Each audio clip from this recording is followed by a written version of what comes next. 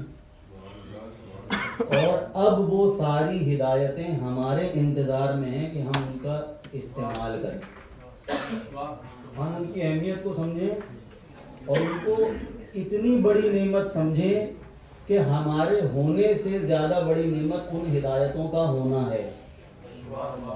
اگر ہم اس نعمت کو اتنی بڑی نعمت سمجھیں گے تو ہی ہم اس کی وہ قدر کر سکیں گے جو وہ ڈیو رسپیکٹ ہے اس کی. اگر ہم, کیونکہ ہمیں یہ چیز, ہمیں جو ہدایات مل گئی ہیں وہ ایک طرح سے کہہ لوں, سمجھانے کے لیے کہہ رہا ہوں, برا نہ ماننے کا, فری میں مل گئی ہیں, پیدا ہوتے ہی مل گئی ہیں, تو شاید یہ نہ ہو مجھ سے گناہ یہ ہو جائے کہ میں ان کی قدر نہ کروں. اور یہ انسان کا ٹریپ ہے. آپ دیکھ لیں, میری آنکھیں ہیں, میں احساس نہیں کرتا کہ آنکھیں کتنی بڑی نعمت ہے. جس کی نہیں ہے نا اس سے پوچھیں. بلکہ میں اور ریفائن کر دوں بات کو, اور چھوٹا کر دوں, مائکروسکوپک کر دوں, میں ہاتھ اٹھا کے پانی پی لیتا ہوں اور یہ میرے لیے کوئی بات ہی نہیں ہے. لیکن جس کا ہاتھ نہ اٹھتا ہوں نا, یا جس سے پانی نہ نکلا جاتا, اس سے پوچھیں کہ یہ کتنی بڑی نعمت ہے. تو میں نعمت کا احساس کروں کہ یہ ہدایت جو مجھے مل گئی ہے یہ بہت بڑی نعمت ہے. اور میں, یہ وہی نعمت ہے کہ جو میں نماز میں کھڑے ہو کر اللہ نے مجھ سے منگوائی ہے اپنے سامنے کھڑا ہو کر کہ یہ کرو. اور اللہ نے اس بات, یہاں سے بات میں یہاں سے شروع کروں گی تمیز سے, کہ اللہ نے مجھ سے کہا کہ جی میں اللہ کے سامنے کھڑے ہو کر یہ دعا مانگوں دن میں کم سے کم 10 مرتبہ, اہدنا الصراط المستقیم, کہ ہمیں سیدھے رستے پر قائم رکھ. اب دیکھیے, تو بزرگ بیٹھے ہوئے شاعر ہیں, یہ اس بات کی شاید اس کو محسوس کر لیں گے بہت ہی آسانی سے. میں تو صرف سبق سنا رہا ہوں آپ کے سامنے کہ اللہ نے رستہ ہی کیوں کہا.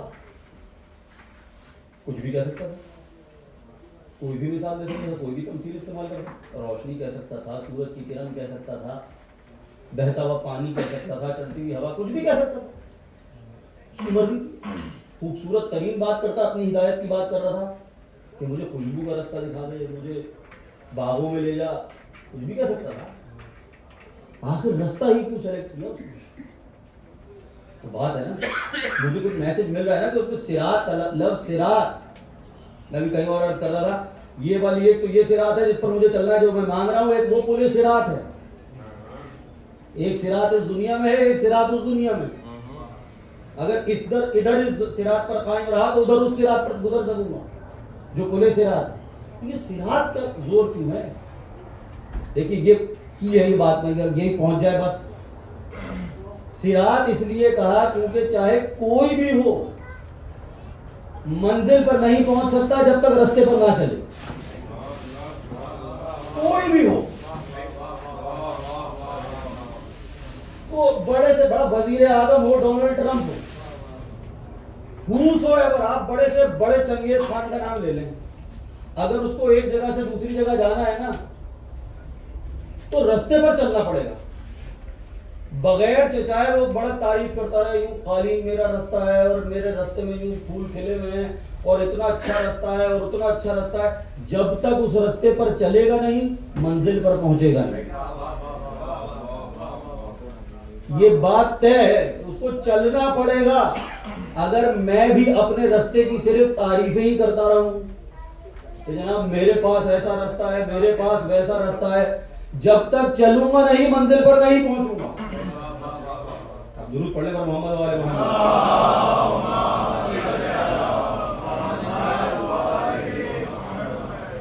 اور میں بار بار عرض کر رہا ہوں, میں نے پچھلی دفعہ بھی یہ ذکر کیا تھا لیکن ہنٹ دیا تھا کہ چاہے کوئی بھی ہو, اس پر زور دے رہا ہوں میں, وہ اس لیے کہہ رہا ہوں آپ محسوس کریں. دیکھیں ہمارا ایمان ہے, میں کھڑا ہو کر اگر اللہ کے سامنے کہتا ہوں نا کہ اہدنا الصراط المستقیم, تو اس ایمان پہ کہتا ہوں کہ مولا علی بھی کھڑے ہو کر یہی دعا مانگتے تھے, یہی الفاظ تھے ان کے بھی. تو انہوں نے بھی یہ نماز پڑھ کے مجھے بتایا کہ وہ بھی اسی رستے پر چل کر اللہ تک پہنچے. اور اگر میں صرف اس رستے کی تعریفیں کرتا رہوں گا تو میں کہیں نہیں پہنچوں گا جب تک میں اس رستے پر قدم بقدم چلوں نہیں. تو چلنا مجھے پڑے گا. اور ایک اور انہوں نے نشانی بتا دی, کیا ہے جناب, کہ یہ رستہ وہ ہے جو سیدھا ہے, سب سے شارٹ ہے, اس سے کوئی اور شارٹ کٹ پاسبل نہیں ہے. یہ اچھا سیدھا رستہ ایک ہوتا ہے, میں ذکر کر چکا ہوں, اس اینگل سے دیکھیے گا. سیدھا رستہ ایک ہوتا ہے, امام کی حدیث ہے کہ صراط المستقیم هو الامام. صراط مستقیم کا مطلب ہے امام, صراط مستقیم سیدھا راستہ ایک ہی ہوتا ہے. اب آپ نوٹ کر لیں, ایک وقت میں ایک سے زیادہ انبیاء ایک ہی دنیا کی جگہ پر تھے, لیکن پوری کائنات میں ایک وقت میں ایک ہی امام تھا. دوسرا امام پاسبل نہیں ہے. ایک وقت میں تو سیدھا راستہ ایک ہوگا, سب سے چھوٹا ہوگا. پڑھ لے پر محمد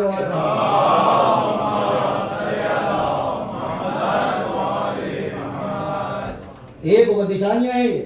اور آپ دیکھیے جناب کہ ایک ہے, سب سے چھوٹا ہے, اور یہی وہ راستہ ہے جو امام ہے, کہ جس کو میں امام سے میں بار بار عرض کر رہا ہوں, اس کے بعد میں اگلی بات پہ جاؤں گا, ورنہ یہی میری. آپ درود پڑھنے پر محمد وآل محمد.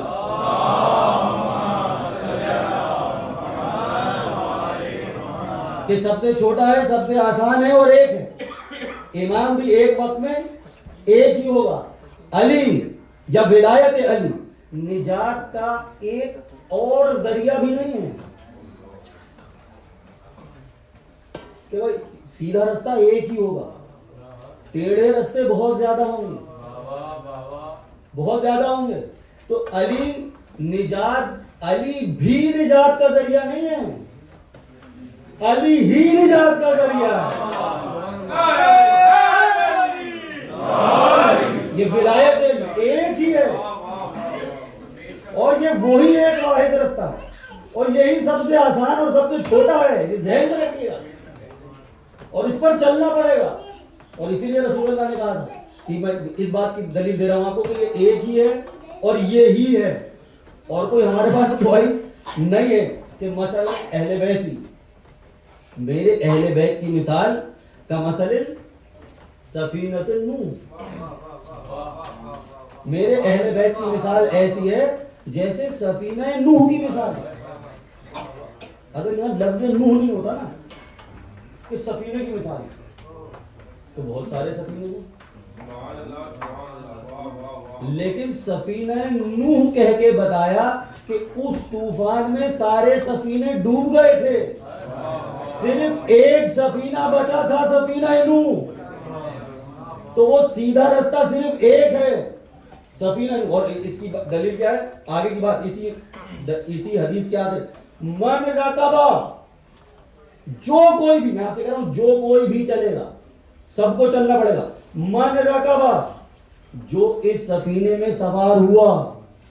من, کوئی ایکسیپشن نہیں دیا رسول اللہ نے کہ یہ اگر صحابی ہو تو نہ چڑھے, اگر بوڑھا ہو تو نہ چڑھے, اگر غنی ہو تو نہ چڑھے, اگر غریب ہو تو نہ چڑھے, کوئی نہیں. من رکبہ, جو بھی اس میں رکاب میں آیا نجا, اس کو نجات ملی. ومن تکلف عنہا, اور جس نے اس سے اختلاف رکھا, اس سے دور رہا, غرقا, وہ ڈوبا. جو کوئی بھی, بار بار عرض کر رہا ہوں, نو ایکسیپشن. من رکبہ, جو بھی سوار ہوا بچا. whosoever, جس بھی کوالٹی کا ہو, جس بھی لیول کا ہو, اگر اس نے ان سے اختلاف رکھا, غرقا, وہ ڈوبا. درود پڑھ لیں آپ پر محمد وآل محمد.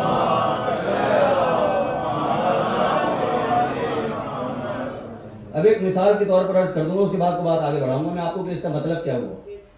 دیکھیے عام دنیا کا راستہ ہونا, اگر عام دنیا کا کوئی ایک جگہ سے دوسری جگہ چلنا ہوں, ایک ہمارے پاس اب یہ جی پی ایس آ گیا, میں ابو ظبی کے گھر پر جی پی ایس کے ذریعے پہنچا. پہلے وہ میپس ہوا کرتے تھے, پہلے وہ سینہ بسینہ پتہ چل جاتا تھا کہ لوگ بتا دیتے تھے گلی سے مڑ جانا, اس گلی سے مڑ جانا. آپ کی دنیا کے راستے کی مثال لے لیں. اگر مجھ کو راستہ پتا ہو یا میپ ہو میرے پاس, لیکن نہ میری گاڑی کی ہیڈ لائٹ کام کرے اور نہ راستے پہ روشنی ہو, کون پہنچ سکتا ہے منزل؟ راستہ بتایا, آپ کا جی پی ایس بھی بتا رہا ہے آپ کو, لیکن آپ کو راستہ نظر نہیں آ رہا. نہ راستے پہ روشنی ہے, نہ آپ کے پاس روشنی ہے, تو آپ دنیا کی منزل تک پہنچ سکتے ہیں؟ ایمانداری سے بتائیے, میں صرف سمجھانے کے لیے یہ بات کر رہا ہوں, بالکل سامنے کی بات کر رہا ہوں, لاجک. آپ عام ابھی یہاں پہ لائٹ چلی جائے اسی کمرے میں, تو آپ یہاں سے دروازے تک باہر نہیں نکل سکتے. حالانکہ سب کو راستہ پتا ہے 10 لوگ ٹکرائیں گے اس جگہ, 2 لوگ سیڑھی سے گر جائیں گے, ایسا ہے یا نہیں ہے نا. تو یہ دنیا تو میری مقصد حیات تو نہیں ہے یہ دنیا بنانا اللہ. جب یہ اس گھٹیا دنیا کی جگہ کی ایک منزل سے دوسری منزل میں 2 چیزوں کے بغیر نہیں پہنچ سکتا, ایک مجھے رستہ پتا ہو اور ایک مجھے رستے پر روشنی ملے.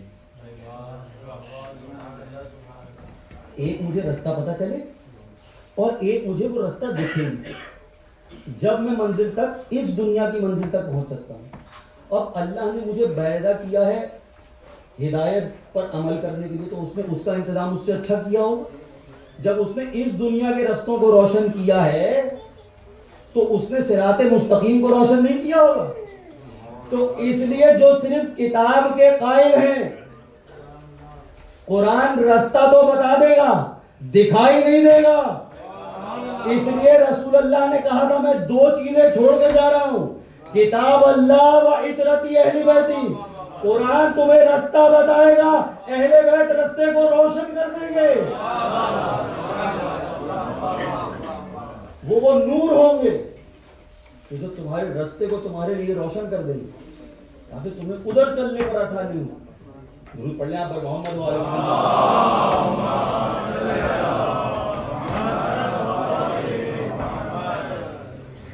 یہ صرف اگر اپنے دنیا کے رستوں سے میں اس رستے کو سمجھ رہا ہوں. اب دیکھیے میں نے یہ بات پہلے بھی کی اور آج ایک دوسرے طور پر دلیل کے طور پر استعمال کر رہا ہوں. ہمارے اہل سنت علماء نے اس آیت کا ترجمہ کیا کہ بار الہ مجھے سیدھا رستہ, ہمیں سیدھا رستہ دکھا دے. ہمارے علماء نے کیا کیا, ہمیں سیدھے رستے پر قائم رکھ. اب ان دونوں میں ایک فنڈامنٹل ڈفرنس ہے جو مجھے آج الیبوریٹ کرنا ہے, اور اس کا مطلب کیا ہوا, اس کا پریکٹیکلی مطلب کیا ہے جو ہم کہہ رہے ہیں. اس سے مطلب کیا, ایک تو میں یہ اکاؤنٹ کے طور پر استعمال کر سکتا ہوں اور میں بتا دوں آپ کو وہ دلیل کہ جب ابلیس کو اللہ نے نکالا نا تو اس نے کیا کہا کہ فَبِمَا أَغْوَيْتَنِي, تو نے مجھے گمراہ کر دیا. زور دیکھیں آپ ابلیس, اور یہ مینٹلٹی بھی سمجھ. فَبِمَا أَغْوَيْتَنِي, اللہ سے کہہ رہا ہے تو نے مجھے گمراہ کر دیا. اپنی غلطی کا الزام دوسرے پر ڈالنا یہ ہے ابلیسیت. اپنی غلطی کے بجائے اللہ پر ڈالنا الزام کہ جی تو نے مجھے گمراہ کر دیا. اب اس کے بعد اس نے کیا کہا, لَأَقْعُدَنَّ عَلَىٰ صِرَاطَكَ الْمُسْتَقِيمِ, اب میں صراط مستقیم پر بیٹھ جاؤں گا. ابلیس کو صراط مستقیم نظر بھی آ گئی اور بیٹھا ہوا بھی ہے. مسلمان ابھی تک صراط مستقیم ڈھونڈ رہا ہے, ڈھونڈ رہا ہے. جو یہ سوچ کے اللہ کے سامنے کہہ رہا ہے مجھے دکھا دے مجھے دکھا دے, ابھی وہ ابلیس سے تھوڑا پیچھے ہیں. وہ بیٹھا ہوا ہے وہاں پر. یا آپ مسکرا لیے, مجھے بھی بڑا مزہ آیا پڑھ کے, لیکن اس کے بعد ایک ذمہ داری ہے امام باقر علیہ السلام کی حدیث.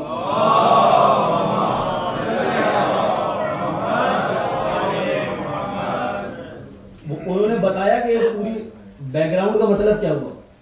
آپ فرماتے ہیں, میں مفہوم بتا رہا ہوں, حدیث ہی کوٹ کر رہا ہوں, میں مفہوم بتا رہا ہوں. آپ فرماتے ہیں اپنے اصحاب سے کہ اس کا مطلب یہ ہے کہ ابلیس کی توجہ ان کی طرف نہیں ہے, وہ تو آلریڈی دور ہیں. جو یہ دعا مانگ رہے ہیں نا, ابلیس کی توجہ ادھر نہیں ہے. ابلیس کا سارا فوکس تم لوگ ہو جو یہ دعویٰ کر رہے ہیں اور جو یہ سمجھ رہے ہیں کہ ہمارے ہاتھ میں صحیح امام کا دامن ہے, ہم صراط مستقیم پر ہیں. جو ہم یہ سمجھ کے اللہ کے سامنے کہہ رہے ہیں ہمیں اس صراط پر قائم رکھ, سارا فوکس ابلیس کا وہ لوگ ہیں. کیونکہ ابلیس نے کیا کہا, لَأَقْعُدَنَّ لَهُمْ صِرَاطَكَ الْمُسْتَقِيمِ, میں تو گھاٹ لگا کے بیٹھ جاؤں گا, میں تو چوکی لگا کر بیٹھوں گا وہاں پر. جو صراط مستقیم پر آنے کی کوشش کرے گا, رہنے کی کوشش کرے گا, وہ ہے میرا پرائم ٹارگیٹ. یہ ہے ہمارا چیلنج. سب سے پرائم، میں آج آپ کے سامنے اس کا پلان بیان کرنے کے لیے آیا کہ پلان ہے کیا. اگر میں، یہ ذمہ داری ہے، اگر میں اپنے آپ کو صراط مستقیم پر سمجھ رہا ہوں تو میں یہ سمجھ لوں کہ مجھے پر سب سے زیادہ شیطان کا اٹیک ہونا ہے، اور وہ بیٹھا ہی میری طاقت میں ہے. اور وہ کیسے اٹیک کرے گا یہ میں آج آپ کو قرآن سے ہی بتا دوں، یہ بھی اللہ نے بتا دیا. لیکن میں یہ سمجھ لوں، دیکھیے بیٹھا ہوا وہ صراط مستقیم پر ہے. کوئی آدمی سیدھے راستے پر بیٹھا ہو نا اور آپ صحیح جا رہے ہیں اور وہ ہو ابلیس، آپ اس سے پوچھے بھی نا کہ یہ راستہ وہاں جا رہا ہے، وہ کہے گا نہیں یہاں سے جا رہا ہے. وہ جان کر آپ کو راستے سے ہٹائے گا، اسی راستے کی برائیاں بتائے گا. ادھر خطرہ ہے، اس میں تکلیف بہت ہے، اس میں تو زحمت اٹھانی پڑے گی، اس میں تو روزے رکھنے پڑیں گے، یہاں تو جاگنا پڑے گا. وہ والا راستہ آسان ہے. یہ بھی ایک تھیوری دی گئی ہے بھائی، یہ بھی ایک تھیوری دی گئی ہے. یار راستے سے کیا فرق پڑتا ہے، کوئی بھی راستہ اختیار کر لو، سب راستے اللہ تک پہنچتے ہیں. دیکھ نا بیٹھا ہے نا وہاں پہ، وہ بیٹھا جان کے ڈائیورٹ کرنے کے لیے بیٹھا ہے دوسرے راستے پہ جانے کے لیے. یہ کوئی مسئلہ نہیں، سارے ہی راستے اللہ تک پہنچتے ہیں. تو یہ بات اللہ کو نہیں پتا تھی. کچھ بھی مان لو، اگر سبھی کچھ مان کے سب کو اللہ تک ہی پہنچنا ہے تو وہ کیوں کہے جا رہا ہے کہ صراط مستقیم صراط مستقیم صراط مستقیم؟ وہ بھی کہہ دیتا کوئی بھی راستہ لے لو.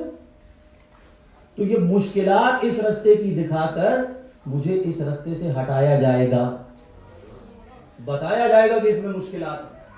یوں نہیں ایسے کر لو، یہ بھی تو کر سکتے ہیں، اس کو بھی تو فالو کیا جا سکتا ہے. میں آپ کو ہنٹ دے رہا ہوں، مجھے پوری امید ہے کہ آپ پہنچ رہے ہیں وہاں. میں کھل کے نہیں بتا رہا کہ کیا کیا آپ کو دیا جائے. دیکھیے جب میں اس آیت کے بعد بتاؤں گا آپ کو، آپ درود پڑھنے پر محمد و آل محمد.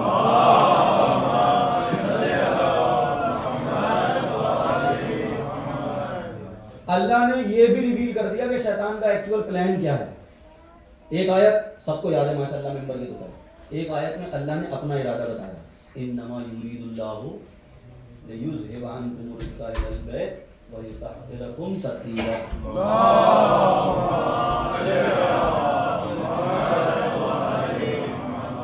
کہ اللہ نے ارادہ کر لیا ہے اور کسی نے نہیں کیا. اللہ نے خود بذات خود اللہ کا ارادہ ہے کہ وہ یہ کام کرے گا.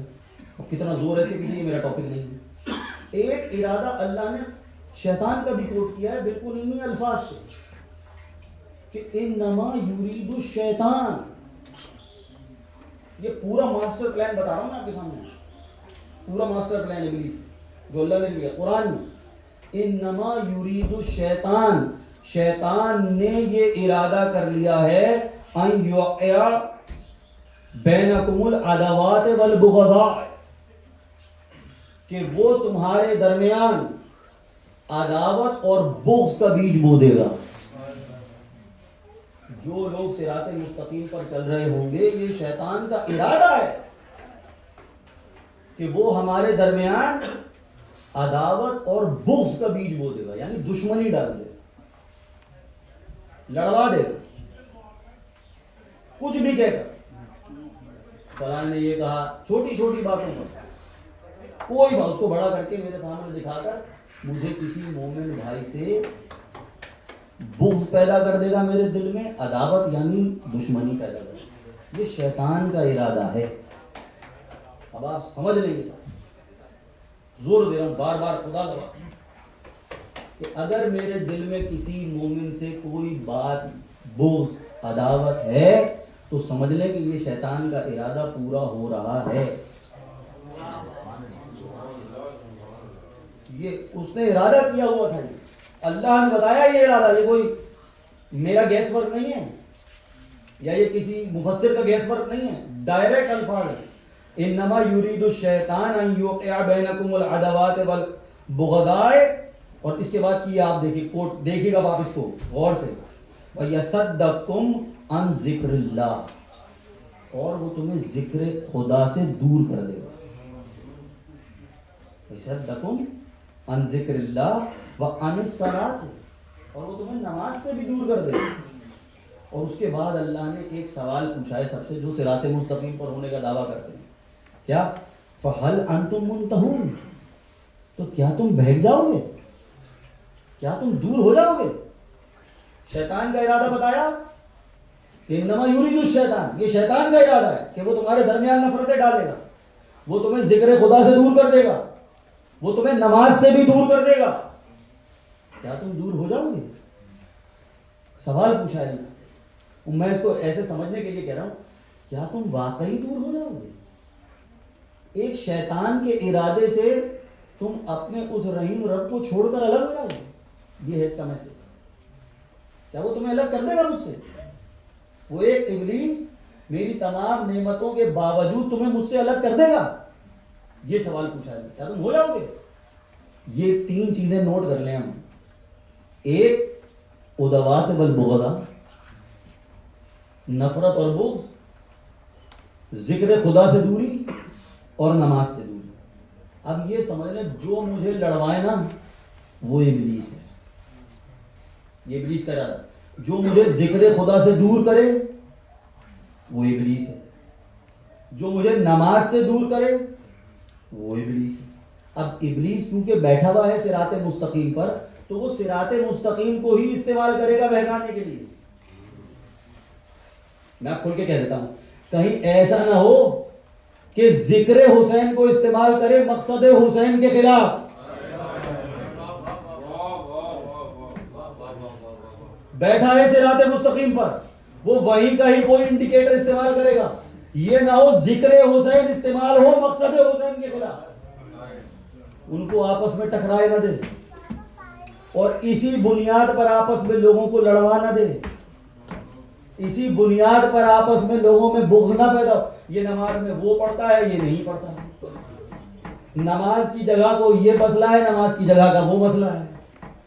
فلانی نماز کی جگہ پر قتل گائے علی ہے، ہم فلانی جگہ نماز نہیں پڑھتے. نماز ہی کو استعمال کرے گا نماز سے دور کرنے کے لیے. صراط مستقیم ہی کو استعمال کرے گا امام سے دور کرنے کے لیے. یہ اس کی چاہ. درود پڑھنے پر محمد و آل محمد.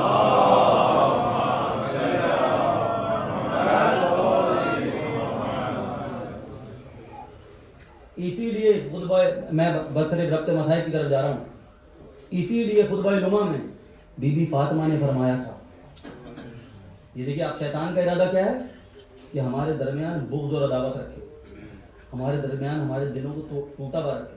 بی بی نے کہا تھا اللہ نے ہماری محبت اس لیے فرض کی تھی تاکہ لوگ آپس میں محبت قائم کریں. ساری محبتیں ان سے کریں اور آپس میں اس لیے کریں کہ وہ سب ان سے محبت کریں. یہ تھی وہ محبت جو ہمیں جوڑنے کے لیے تھی، جوڑنے کے لیے. اب اسی محبت کو استعمال کیا جائے آپس میں لڑانے کے لیے. ایک آل کی محبت مانگی تھی نا. آج کے تناظر میں دیکھ لیا، آل محمد کی محبت مانگی تھی نا اللہ نے. نہیں مانے مسلمان، آل کو نہیں مانا، ایک آل محمد کو نہیں مانا. اب کیا ہے حال؟ آل نہیان کو مانا، آل سعود کی جوتیاں چاٹ رہے ہیں، آل نواز شریف کی جوتیاں، آل بھٹو کی جوتیاں، آل فلانے آل.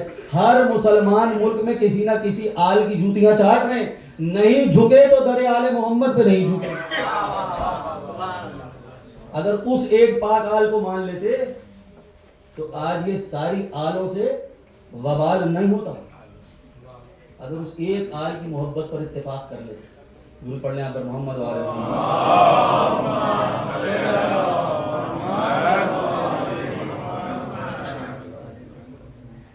اور یہی وہ ذکر تھا جس نے ہمیں آپ کو جوڑا ہوا ہے. بس آخری بات کہہ رہا ہوں کہ اللہ نے، یہ جو اسی حدیث کو استعمال کر رہا ہوں جو پہلے کوٹ کر چکا ہوں، کہ اللہ نے، رسول اللہ نے ہمارے لیے صراط مستقیم کے لیے 2 چیزیں چھوڑی. ایک تھا قرآن اور ایک اہل بیت. دونوں کا مقصد تھا. جنہوں نے کہا کتاب کافی وہ بھی رستہ ڈھونڈ رہے ہیں. جنہوں نے دونوں کا دامن تھامے رکھا وہی اس بات کے دعوے دار ہیں کہ ہم صراط مستقیم پر. اب آپ قرآن سے ایک مثال لے لیں اور یہی ربط مسائل. اب آپ مجھے بتائیں، دیکھیے جناب، قرآن کے بارے میں حکم ہے نا کہ لا یمسہ الا المطہرون. قرآن کے بارے میں حکم ہے. اور اس کے بعد سارے فقہا نے جس بھی مسلک کا ہو اس نے یہ نتیجہ نکالا کہ قرآن کے الفاظ کو بغیر وضو کے چھونا حرام.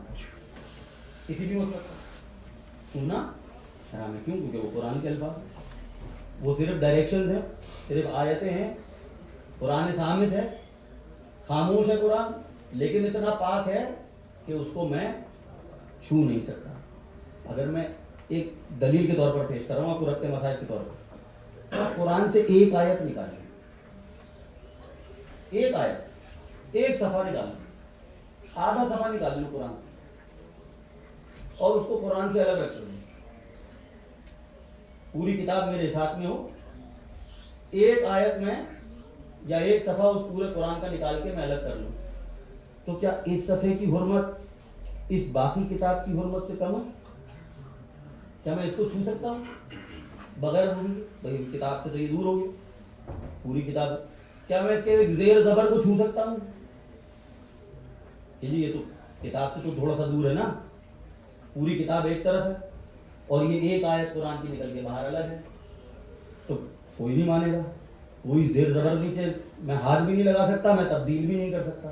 اگر میں قرآن کے ایک آیت کے بارے میں کہہ دوں, آپ پہنچ جائیے گا, میں آپ کو یہ ہنٹ دے رہا ہوں, یہ ربط مسائل کا میں بار بار عرض کر رہا ہوں. ایک آیت کے بارے میں 6666 آیتیں ہیں نا, جتنی کسی سے بھی کیوں بسم اللہ کی یا نہ کی, ایک آئیڈیل بات کر رہا ہوں. 6000 ایک آیت کے بارے میں بھی اگر میں یہ ایمان رکھتا ہوں کہ یہ الفاظ اللہ کے نہیں ہیں, ایک آیت کے بارے میں, تو میں کافر ہوں. کسی بھی ایک آیت کے بارے میں کوئی بھی ایک لفظ کہہ دوں یہ خدا کا لفظ نہیں ہے, ختم ہو گیا میرا اسلام. ایسا ہی ہے نہ میں اس کو چھو سکتا ہوں. ایک آیت ہٹ جائے قرآن سے, جتنے سال الگ رہے, اس کی حرمت باقی پورے قرآن کے برابر ہے. ایسا ہی ہے, آپ مجھے سرٹیفکیٹ دے دیں اس بات کا. ایسا ہی ہے, چاہے وہ الگ رہے چاہے یہ الگ رہے. اور ایک میں اپنے حال سے الفاظ لکھوں کاغذ پر, کچھ بھی اپنے الفاظ لکھوں, یا کسی بھی بڑے بزرگ کی حدیث لکھ دوں, بہت بڑے کی, صحیح بخاری میں سے ایک پرچہ نکال دوں اور اس کو قرآن میں رکھ دوں, اور 100 سال تک قرآن میں رہے وہ صفحہ, اس کے بعد اس صفحے پر ہاتھ لگانا واجب ہوگا وضو کے ساتھ یا نہیں؟ اس کو ماننا میرے ایمان کا حصہ ہوگا. تو معلوم ہوا کہ چاہے قرآن کا کوئی حصہ جتنا بھی بکھرا رہے, چاہے ایک حصہ نجف میں ہو, ایک کربلا میں ہو, ایک مدینے میں ہو, ان کی حرمت سب کی ایک جیسی ہے. اور چاہے کوئی گھس کے بیٹھ جائے قرآن کے ساتھ اور لگا رہے قرآن کے ساتھ سینکڑوں سال تک,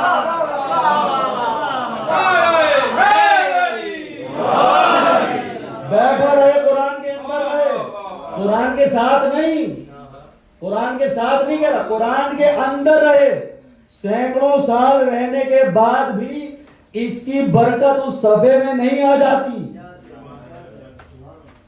اگر کوئی, اب میں آپ سے کہتا ہوں, اہل بیت کا بچہ بھی ہو, چھوٹی آیت بھی ہو, زیر زبر بھی ہو, اس کی پاکیزگی وہی ہے جو پورے قرآن کی ہے. اور جو اصلاً قرآن نہ ہو, چاہے قرآن کے ساتھ چپک کے رہے, لیکن اس میں وہ قرآن والی بات نہیں آ سکتی. تو یہ آج مجھے حکم دیا گیا ہے کہ بچی کا ذکر کرنے کا. میں اس سینس میں یہ بات کر رہا تھا کہ وہ قرآن کا ایک زبر بھی ہو نا, تو اس کی حرمت یہ ہے کہ بغیر وضو کے ہاتھ نہ لگاؤں. یہ اسی گھرانے کی بچی ہے, اسی گھرانے کی, اسی قرآن اہل بیت کا حصہ ہے, اسی قرآن اہل بیت کی آیت ہے. آج آپ ماتم کریں گے نا, میں بھی پچھلے دنوں دیکھ رہا تھا, یہ بات میں آپ تک پہنچانا چاہ رہا تھا. دیکھیے جب ماتم ہو رہا ہوں میں اس دھمک میں اپنی دعائیں کرتا ہوں خدا کی قسم, کیونکہ میرا ایمان ہے کہ اس وقت ملائک آوازیں لکھ رہا ہو. جب وہ جوانوں کے ہاتھ اٹھ رہے ہوں تو آدمی, میں سوچتا ہوں کہ ہم یہ کہتے ہیں اپنے ہاتھ اٹھا کر اپنے مولا سے کہ مولا ہم کربلا میں نہیں تھے, یہ بازو وہاں نہیں تھے, آپ کے بھائی کے بازو کٹ گئے, ہمارے بازو اس قابل نہیں ہیں, لیکن پھر بھی آپ کے لیے حاضر. یہ بازو عباس کے بازوؤں کی یاد دلا. یہ جوانوں سے خدا قائم رکھے ان جوانوں کے ہاتھوں کو جو ماتم کے لیے اٹھتے, لیکن یہ وہ بازو ہیں جو عباس کے بازوؤں کو یاد دلاتے تھے. یہ سینے جن پر یہ ہاتھ پڑتے ہیں نا، خدا سلامت رکھے ان سینوں کو، خدا کے قسم کوئی تکلیف نہ دے سوائے تکلیف ہے یہ جو ماتم کی تکلیف ہوتی ہے. لیکن اس سینے سے بھی وہ علی اکبر کا سینہ یاد آتا ہو. کسی کو علی اکبر کا سینہ، ہم بھی اسی سینے کی یاد میں اپنے سینے پر ہاتھ مارتے ہیں. لیکن بس ایک آخری مثال دے دوں گا آپ کو بیوی کے مسائل کے لیے. ہم اپنے ہاتھوں سے اپنا سینہ مارتے ہیں نا، جتنی عمر کا ہاتھ ہوتا ہے اتنی عمر کا سینہ ہوتا ہے. جتنی طاقت ہاتھ میں ہوتی ہے اتنی طاقت سینے میں ہوتی ہے. اپنے ہاتھ سے، اور کتنا اپنے ہاتھ سے اپنے سینے پر ہاتھ مارو تو سینے کا رنگ سفید سرخ ہو جاتا ہے. میں جب یہ سینے سرخ دیکھتا ہوں نا تو میں سوچتا ہوں کہ یہ جوان سینہ تھا، یہ جوان ہاتھ تھا، یہ اپنا ہاتھ اس نے مارا تو یہ سینے کا رنگ اتنا سرخ ہو گیا. اللہ اللہ، اس بچی کے نازک گالوں کا کیا حال ہوا ہوگا جب بلول کے ہاتھ اس کے تماچے مارے، جب بلول کے ہاتھوں سے اس بچی کے نازک گالوں پر تماچے لگائے گئے ہوں. کیسا رنگ ہوا ہوگا ان گالوں کا، کیا حال ہوا ہوگا اس بچی کا. ذرا سوچنے کی، ذرا محسوس کرنے کی.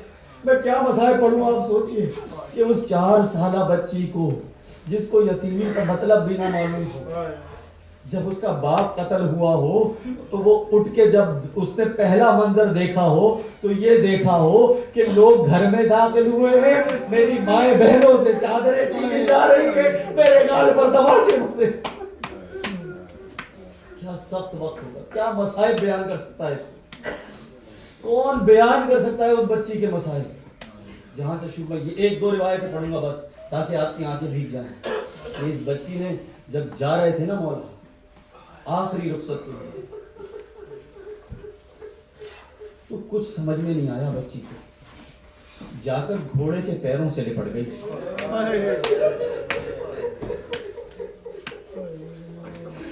اور کہتی جاتی تھی ذوالجناح میں صبح سے دیکھ رہی ہوں جو اس طرف جاتا ہے واپس نہیں آتا، میرے بابا کو لے کر مت جانا. بچی کہتے کہتے ذوالجناح کی ٹانگوں پر کہتے کہتے روتے روتے سو گئی.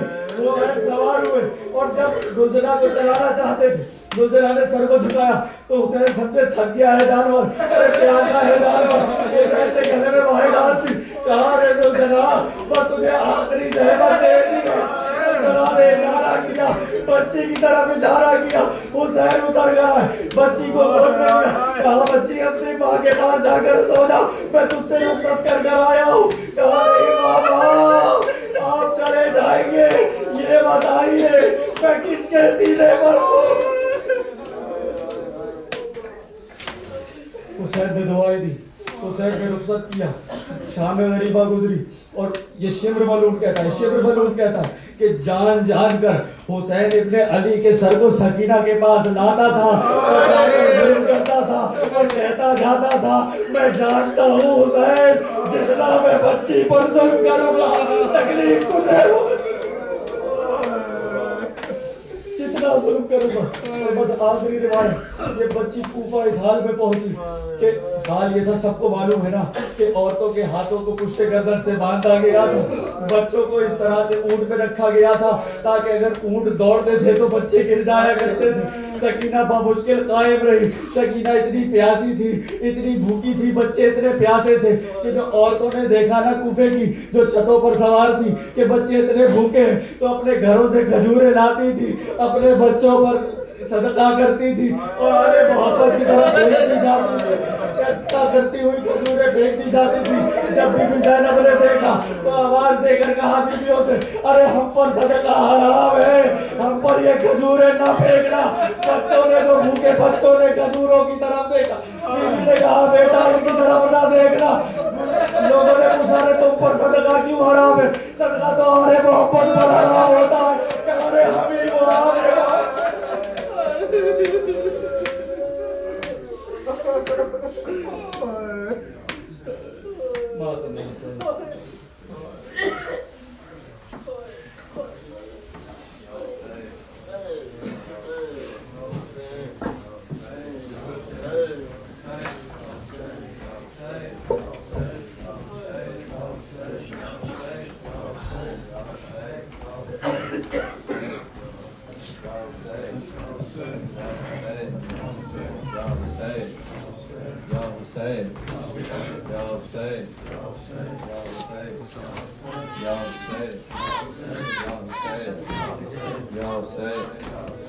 کرب و بلا کے دشت میں دریا ہے خون کا، کرب و بلا کے دشت میں دریا ہے خون کا، کرب و بلا کے دشت میں دریا ہے خون کا، کرب و بلا کے دشت میں دریا ہے خون کا، لشکر یزیدیت کا بھی پیاسا ہے خون کا، کرب و بلا کے دشت میں دریا ہے خون کا، کرب و بلا کے دشت میں دریا ہے خون کا، کرب و بلا کے دشت میں دریا ہے خون کا، لشکر یزیدیت کا بھی پیاسا ہے خون کا، کرب و بلا کے دشت میں دریا ہے خون کا، کرب و بلا کے دشت میں دریا ہے خون کا، نوحہ سنا رہا ہے سکینہ کی پیاس کا، نوحہ سنا رہا ہے سکینہ کی پیاس کا، ہاں وہ علم پہ نقش جو ابھرا ہے خون کا، کرب و بلا کے دشت میں دریا ہے خون کا، کرب و بلا کے دشت میں دریا ہے خون کا، فروا سے کہہ دو آ کے وہ قاسم کو دیکھ لے، فروا سے کہہ دو آ کے وہ قاسم کو دیکھ لے، کتنا حسین ماتھے پہ صحرا ہے خون کا، کرب و بلا کے دشت میں دریا ہے خون کا، کرب و بلا کے دشت میں دریا ہے خون کا، اکبر کو ایسے حال میں دیکھا حسین نے، اکبر کو ایسے حال میں دیکھا حسین نے، برچھی ہے دل ہے زخم ہے بھارا ہے خون کا،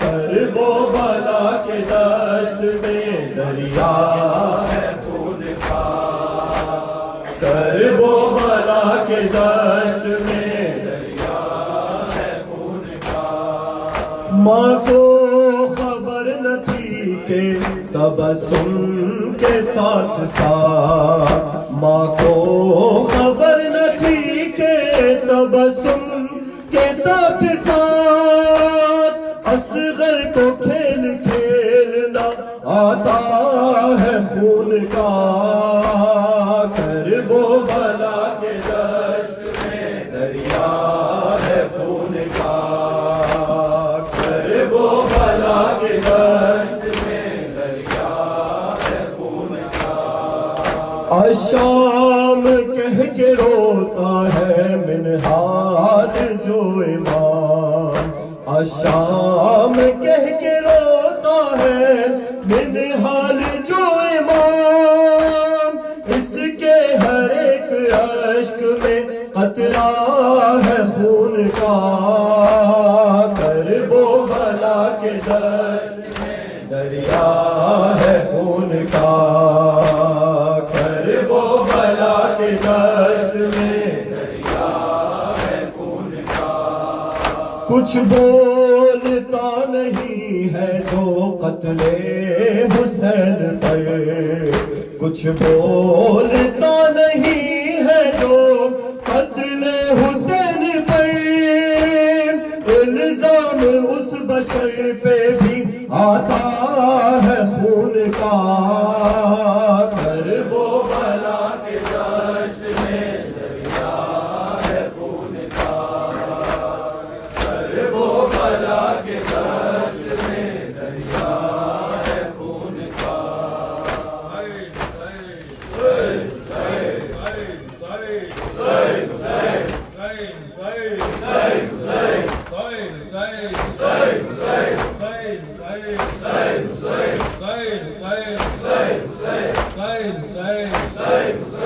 سن کے حلمن کی صدا جھولے سے ایک محل پا کے رہا ہے یہ صدا لبیک یا شاہ ہدا. سن کے حلمن کی صدا جھولے سے ایک محل پا دے رہا ہے یہ صدا لبیک یا ہاتھ لے کر کو بنا آخری فدیہ تیرا تجھ کو دیتا ہے صدا لبیک یا شاہ ہدا. سن کے حلمن کی صدا جھولے سے ایک محل پا دے رہا ہے یہ صدا لبیک یا شاہ ہدا. عرش سارا ہل گیا گونجی اصغر کی صدا. عرش سارا ہل گیا گونجی اصغر کی صدا. عصر کا وقت آ گیا بابا تنہا ہے میرا دو خدا والوں صدا. عرش والو دو صدا فرش والو دو صدا لبیک یا شاہ ہدا. سن کے حلمن کی صدا جھولے سے ایک محل پا دے رہا ہے یہ صدا لبیک یا شاہ ہدا. کہہ رہا ہے یہ خدا کہہ رہے کہہ رہے ہیں مرتضیٰ کہہ رہے ہیں مجتبیٰ. انبیاء نے بھی کہا اولیاء نے بھی کہا اوصیاء نے بھی کہا لبیک یا شاہ ہدا. سن کے حلمن کی صدا جھولے سے ایک محل پا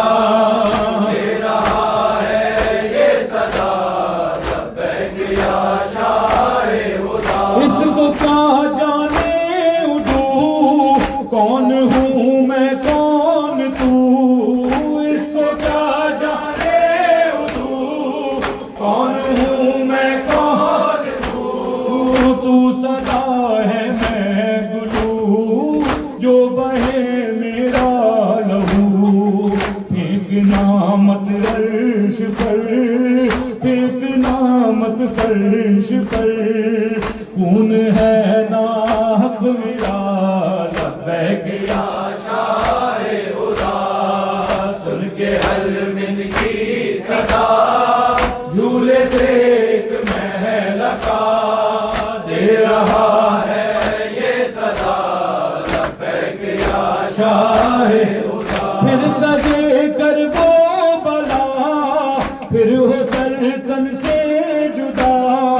پھر سجے کر وہ بلا پھر ہو سر تن سے جدا. پھر فدا ہوں پھر فدا ہو سکا کب حق ادا.